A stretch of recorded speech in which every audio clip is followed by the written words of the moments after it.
Slowcoaster has been described as an African saltwater, salt rock, hip-hop, Afro-Cuban reggae band. People generally have a really, really good time. Leave her behind.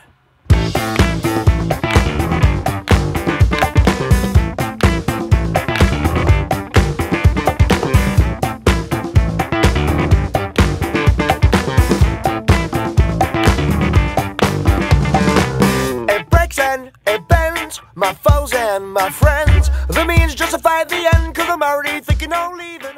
It's high energy, and I'd like to think it's one of the best times that you could have with your clothes on. If you listen to the catalog of songs, like if you listen to all the songs in order, they're all wildly different, but it totally makes sense because, you know, myself, I come from like an electronic music background, and some of that classic rock still gets through, especially in some of the newer songs. Steven is, you know, heavily influenced by other songwriters. Like he's just got that whole side to him, real acoustic music. Like he can perform any of these songs, these real upbeat party songs. He can play them all on an acoustic guitar by himself, and it makes total sense. Like you see where a lot of that came from. Mikey, all of his kind of solo material and the songs that he's been working on his own are very bluegrass oriented, and again a totally different sound from the typical Slowcoaster repertoire. But if you go back and listen to the catalog, there's so much of that in there, you just kind of don't realize it at the time, I guess, that you're listening to Slowcoaster songs, you're listening to bluegrass, and you're listening to these, you know, folk songs, but there just might, you know, there might be a big beat behind it. That's why, you know, you're shaking really hard in the club.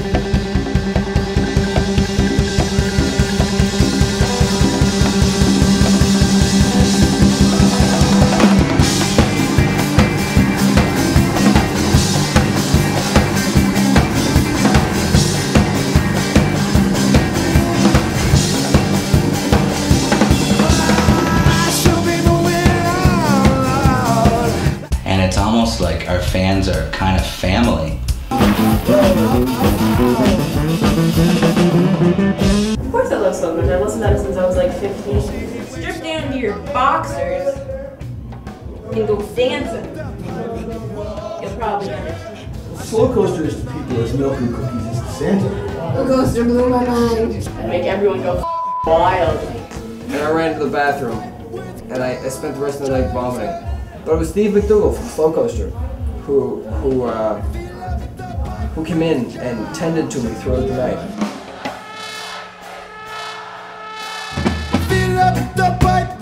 I love how our fans don't just sit there and watch us play and bob their heads. They tend to want to move a lot, and they tend to want to scream a lot and sing along a lot, and I absolutely love that. You know, Cape Breton has always been, I think, that kind of culture, even dating back to square dances and fiddle playing and kitchen parties and stuff. That's just the way we are, you know, and we've kind of incorporated that into our style of music and brought it out across the country and into the world. They make up such a big part of the show. And I think over the years, a lot of the fans have realized that, and the shows have become more of an event than just a concert at either a theater or a club or a festival or whatever. It just seems to be more of an event, you know, almost like a circus without the three-headed man, in a way. And I always want to keep it that way. I want to keep it exactly like that. Fill up the pipe with ganja.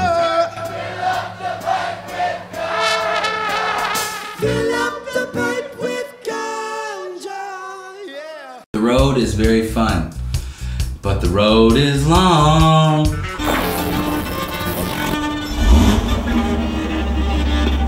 We've never played the same song the same way twice.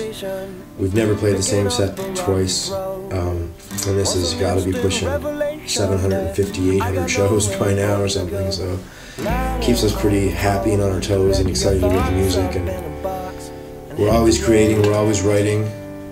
Just when you think things can't get weirder, they definitely get weirder. It's still like jumping out of an airplane every single time. It's a total rush every single time.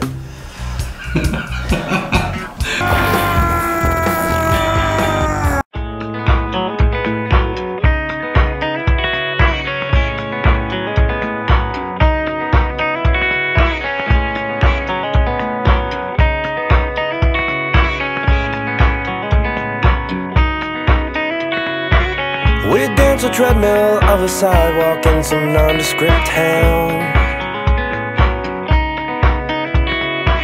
She told me I'm a disease, and the only cure from me is to